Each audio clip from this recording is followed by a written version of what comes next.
The Lord be with you. And with your spirit. A reading from the Holy Gospel according to Mark. Glory be to you, Lord. One of the scribes came to Jesus and put a question to him. Which is the first of all the commands? Jesus replied, this is first. Listen, Israel. The Lord our God is the one Lord. And you must love the Lord your God with all your heart, with all your soul, with all your mind, and with all your strength. The second is this. You must love your neighbor as yourself. There is no commandment greater than these. The scribe said to him, well spoken, Master. What you have said is true, that there is one and there is no other. To love him with all your heart, with all your understanding and strength, and to love your neighbor as yourself. This is far more important than any holocaust or sacrifice. Jesus, seeing how wisely he had spoken, said, you are not far from the kingdom of God. And after that, no one dared to question him anymore. The Gospel of the Lord. Praise to you, Lord Jesus Christ. So we continue with the number of tests that Jesus was being put under by the different parties who were coming to test him. So we had the Herodians and the Pharisees with the question of the coin. We had the Sadducees with the question of resurrection. The 7 brothers died. And today we have the Pharisee, not the Pharisee, but the scribe, who comes with another question, and this question is about the greatest commandment. Now, this question is very different from the others. The others really weren't interested in an answer. You know, sometimes you ask a question, but you're not really interested in an answer. You ask the question, well, because you're trying to trap or trick somebody, so that it was a test. And so Jesus gave them an appropriate answer. Because if you're not interested in an answer, it doesn't make sense to give them the correct answer. In this case, the scribe is really searching. He came to Jesus and he put a question to him. And this was a question that many of the Jewish rabbi will grapple with, which is the first, because you had about 517 commandments. So you had a whole bunch of commandments that were there, and so they were always, well, this is the best, and that is the best, so this is the first, so this is the second. So this was a normal question that was in the discourse, the Jewish discourse amongst the rabbis and the scholars, because everybody had a different opinion. So here Jesus offers his opinion, but he bases his opinion not on himself, but taking it from the book of Deuteronomy. Deuteronomy chapter 6, the Shema. Hear, O Israel, the Lord your God is one God, and you will love the Lord your God with all your heart, with all your soul, and with all your might. So Jesus is citing Deuteronomy chapter 4 to 6 or somewhere around there. He's citing that text from the Shema. And that text is a text that the Jews would pray 3 times a day. They would pray this prayer 3 times a day. Hear, O Israel. The Shema. So it means listen. Listen, O Israel. To listen. And what they proclaim is the oneness of God. That God is in fact one. And he is the one to whom we ought to subject ourselves, our lives. And when we look at what the text is saying, is that I will love the Lord my God with all my heart.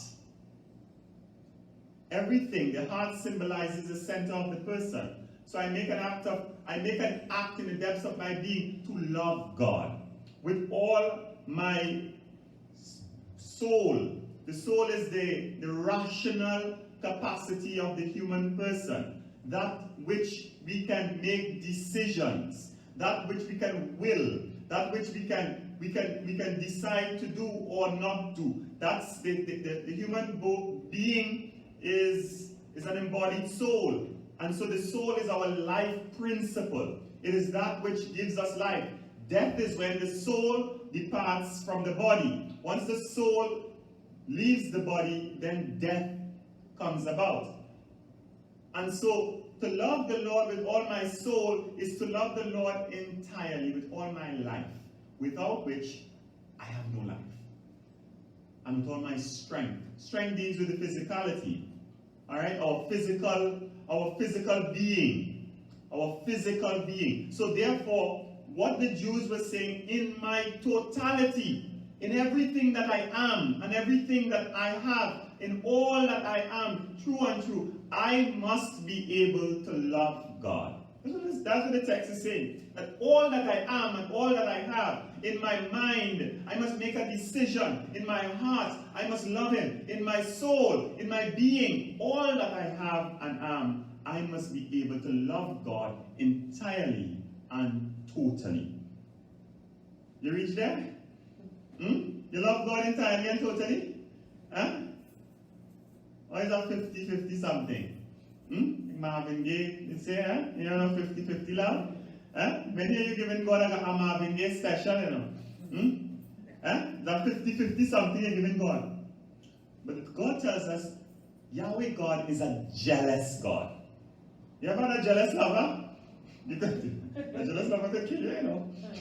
Huh? Yahweh God is a jealous God, meaning that He does not like competition. He doesn't like competition. He alone must be the one that we are able and must love, and no other. And that's what Yahweh God says. That's why the whole sense of the oneness of God is important. Because this is a development that would have taken time in Israel. And in the book of Deuteronomy, they come to a place where they recognize that Yahweh God is one God. And by the time they reach the book of 2nd Isaiah, from chapters 40 to 50, then they would recognize that even though the other gods exist, Yahweh God is the only God. So at this time, they understood Yahweh God as the only God. But they still recognize other gods. And that's what the temptation with the Jews. And so monotheism, something that developed, monotheism means the belief in one God, is something that would have developed over time in Israel. And this was an important time in the book of Deuteronomy, that they came to understand that God alone is the one that we should worship, that we should adore, that we should give all dues to. It's an important time, because in the past they had Astarte, they had Chimuk, they had all kinds of different gods that they were present. And today, unfortunately, the same thing holds, that many of us claim to be Christian, but yet we still seek out other gods. We still seek out other gods, not recognizing to do so is called idolatry. To do so is called idolatry. If you go by this, well, Mother Connaughts and Papa Niza dead, but there are others who we line up and they invoke other gods. I have no problem with anybody invoking their God. But for us, as Christians, we believe in one God. And that's why Jesus says in the gospel, you must love the Lord your God with all your heart, with all your soul, and with all your strength. You can't love the Lord your God with all your heart if you're still going and lining up by the Obia man or the Obia woman. If you're still going and seeking out things and persons and invoking things to help you.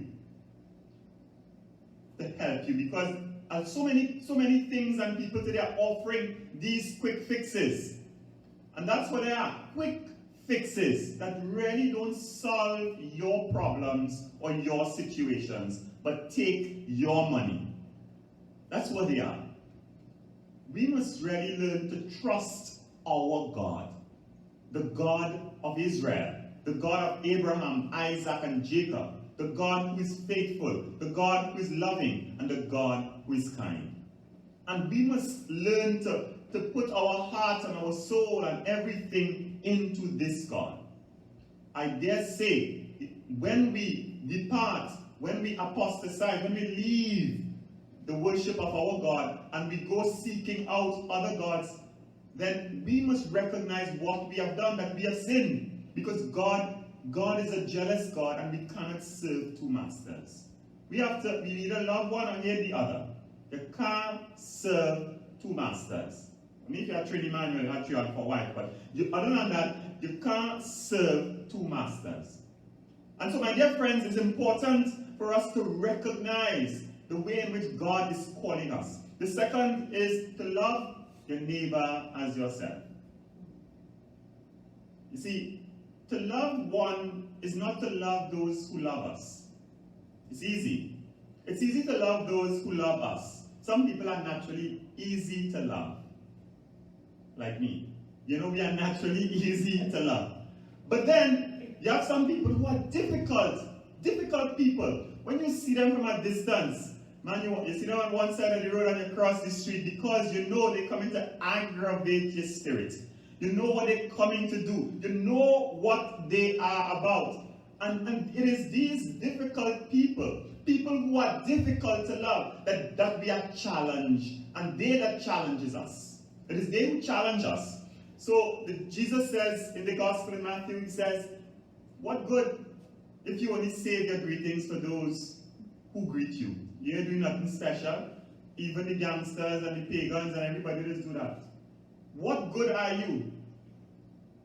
Jesus says, we show that we are children of God when we are able to love those who do not love us. When we are able to greet those who do not greet us.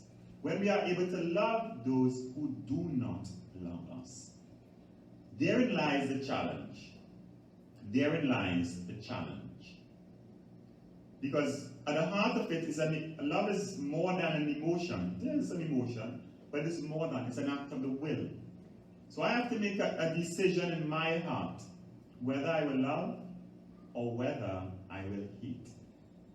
It is a decision. It's feeling, there is a feeling attached because we are emotional beings. Remember, Jesus says you have to love with all your heart. So the heart is the seat of emotion today. But with all your mind. So we must make a decision. And we must allow the emotions to follow our intentions, our will. And so very often, yes, there might be somebody who you want to strangle.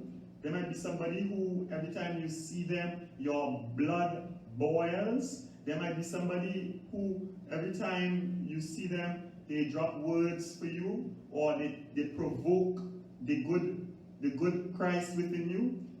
It is these people who God has sent to you as a gift for your salvation. Embrace them. Embrace them.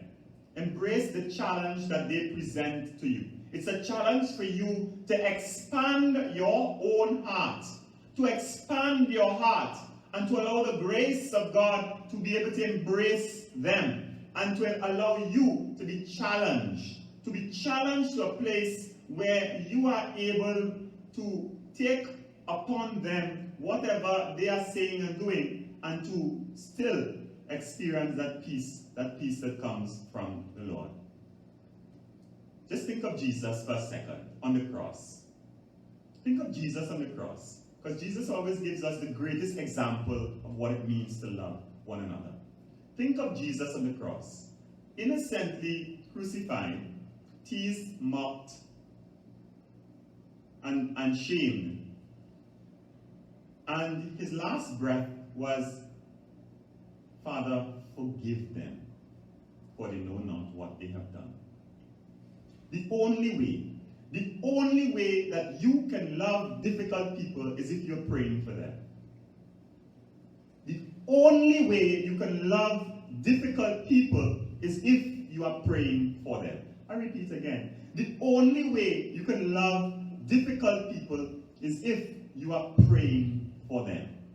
By you praying for them, you will be transformed, and your heart will be able to come to a place of conversion and love. And that's what Jesus says, Pray for those who cuss you out. Pray for those who persecute you. Pray for them. That's what Jesus says. Pray for them, so that you will be sons and daughters of your Father in heaven. And so it's important it starts with prayer. That's what Jesus was doing on the cross. Father, forgive them, for they know not what they are doing. He was praying for those who were persecuting him. Because if you don't pray for them, man, you go lace them with you go pepper them, you know. If you don't pray for them, you go pepper them. Huh? What the hell? I tell you, huh? And I know your dictionary and your vocabulary is broad and wide in the different languages that you are capable of speaking. That's what I mean? And so, my dear friends, herein lies the heart and center of the Christian faith. Let me tell you something. Let me tell you a little secret. None of us will ever do this perfectly on this side of eternity. But every day we have to get up and make a decision to go one step further than where we were yesterday. That's the challenge, to grow. The challenge is really to grow in love. This is the ideal, to love God completely and totally, and to love neighbor as self. That is the ideal. That is what we are going to. We're growing to every day. We are challenged. Every opportunities that come our way, they come our way so that we might increase in love. We might increase in love of God and love of neighbor. We will never reach there on this side of eternity. But every day we have to strive. We have to see that I am making progress by the grace of God. By the grace of God, God will transform you and lead you to a place where you are able to arrive there. And then Jesus will say, you're not far from the kingdom of God. You're close to the kingdom of God. And so, my dear friends, let us give God thanks for his grace that sustains us, that carries us, that transforms us, and that enables us to live out the commands of God. These commands that we must inscribe on our hearts, that we must inscribe on our souls, that we must use all our strength and energy to perfect. May God give us all that we need so that we may be true disciples in living out the commands to love God and to love neighbor.